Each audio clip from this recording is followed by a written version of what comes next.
A new poll has found that ANC support has dropped to below 30%. Remember that the ANC is used to having about 2/3 of the support in elections in this country, and that during the last election support has dropped from around 60% to about 40%. Now it seems that this support is dwindling even more. This poll was published by the DA, of course, the official opposition in South Africa, who are also part of the Government of National Unity. Now you might of course say that surely the DA would say such a thing, but the fact that the DA has published the report does not by definition make the report incredible, because DA polling has been fairly credible and accurate in the past. If this poll is accurate, it effectively means that the ANC has dropped since the last election with a further 11%. According to this poll, the ANC is currently at 29% support, the DA at 28%, the MK party of Jacob Zuma at 11%, the EFF of Julius Malema at 8%, and the IFP at 3%.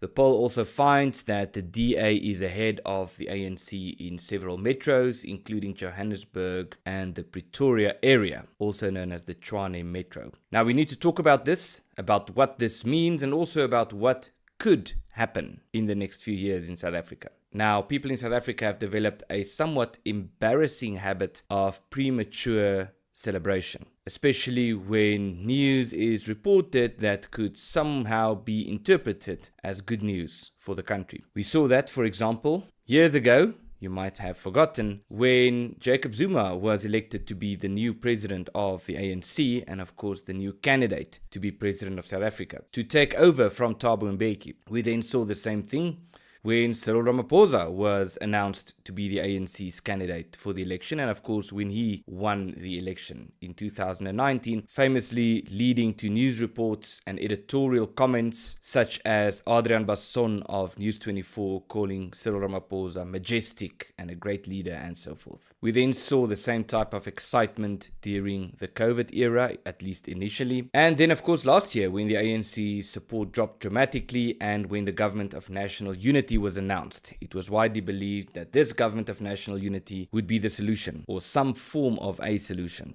Of course, where we stand today, there is a significant disillusionment with the Government of National Unity. But perhaps we shouldn't blame people for being so excited about what could potentially be interpreted as good news, because people are indeed desperate for good news. What is, however, important and what we need to do is to convey the message and to help spread the word that people should broaden their horizons, that people should stop looking for solutions primarily within the party political system in South Africa and recognize that in many fundamental ways, it is the political system that facilitates the problems that we experience in this country. This is the